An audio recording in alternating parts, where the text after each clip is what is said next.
وعن عثمان بن أبي العاص رضي الله تعالى عنه قال رسول الله صلى الله عليه وسلم الصيام جنة كجنة أحدكم في القتال رواہ ابن ماجہ۔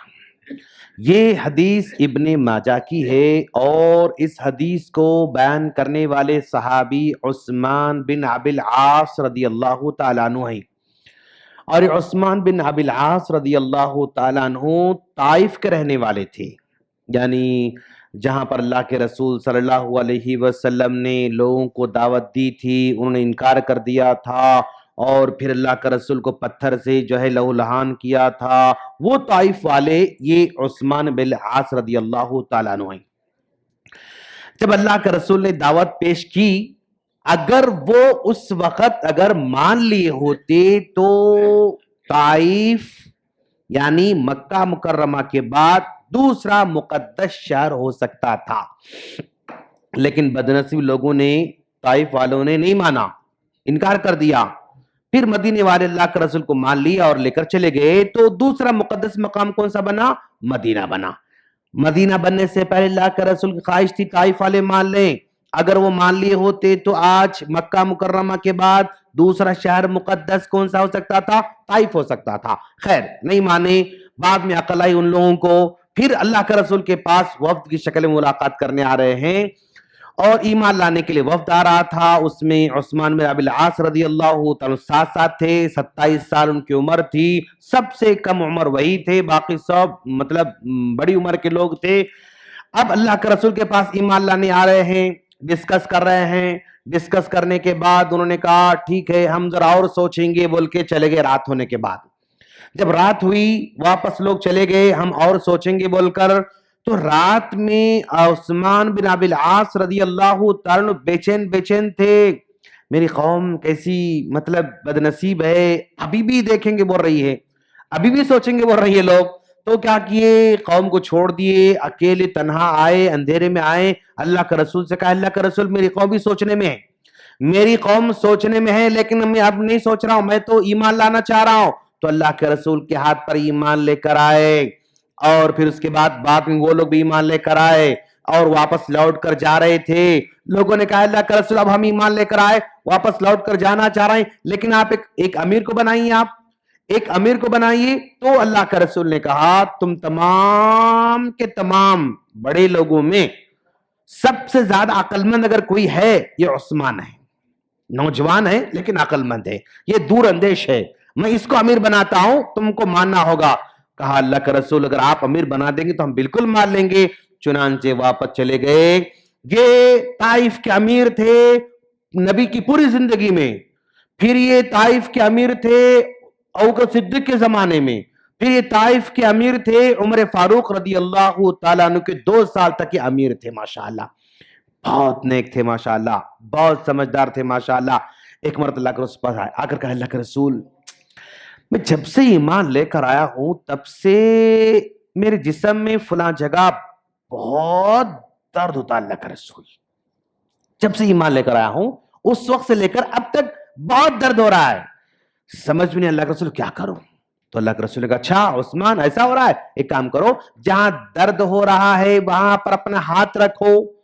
تو عثمان بن ابی العاص رضی اللہ تعالیٰ عنہ نے ہاتھ رکھا، بٹ حدیث میں وہ کہاں رکھا نہیں ہے، جہاں درد تھا وہاں رکھا ہاتھ میں، وہ پیٹ تھی، پیٹ تھا، سر تھا، ہاتھ تھا، پیر تھا، حدیث میں نہیں ہے، جہاں درد تھا وہاں ہاتھ رکھا۔ رکھنے کے بعد اللہ کے رسول نے کہا دیکھو ایک کام کرو 3 مرتبہ بسم اللہ بسم اللہ بسم اللہ پڑھو، پڑھ لیا۔ کہا پھر 7 مرتبہ اعوذ بعزت اللہ وقدرتہ من شر ما اجد وحاذر، یہ دعا 7 مرتبہ پڑھو۔ کہا 7 بار انہیں پڑھ لیا، درد غائب ہو گیا۔ راوی کہتے ہیں کہ پھر مرے دم تک مجھے وہاں پر درد محسوس نہیں ہوا۔ یہ اتنے پیارے صحابی ہیں کہ ان کے ایک درد کی وجہ سے پوری امت کو علاج ملا، ماشاءاللہ۔ کتنے مبارک صحابی ہیں کہ ان کا مرض پورے کی پورے امت کے لیے علاج کا ذریعہ بنا۔ ایسے عثمان بن ابی العاص رضی اللہ تعالیٰ عنہ نے ایک مرتبہ اپنے دوست آئے، دوست آنے کے بعد انہوں نے دودھ پیش کیا کہ بھائی لو دودھ پی لو۔ مطرف بن خالد دودھ پی لو. انہوں نے کہا انی صائم, میں روزے سے ہوں. تو فوراً کہا اچھا روزے سے آپ, تو ظاہر بات ہے وہ رمضان روزہ تو نہیں ہوگا. اگر رمضان کا روزہ ہوتا تو ان کو معلوم ہوتا تھا رمضان کے روزہ نہیں ہے بول کے وہ دودھ پیو بولے, تو نفل روزے میں تھے وہ. تو جب انہوں نے کہا میں روزے سے ہوں, تو آپ نے کہا بہت اچھی بات ہے, میں نے پیارے نبی صلی اللہ علیہ وسلم کو فرماتے ہوئے سنا ہے.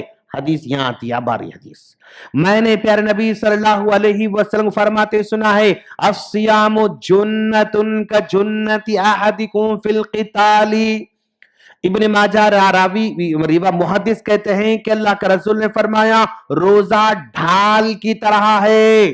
جیسے کہ آدمی جنگ میں جاتا ہے تو سامنے شیلڈ لے کر جاتا ہے دشمن سے بچنے کے لیے, وار سے بچنے کے لیے, اور تلوار سے بچنے کے لیے, تیر سے بچنے کے لیے ڈھال استعمال کرتا ہے بندہ, شیلڈ استعمال کرتا ہے. اس طرح روزہ بھی مومن بندے کے لیے ڈھال ہے. جو روزہ رکھتا ہے اس پر شیطان کا حملہ نہیں ہو سکتا.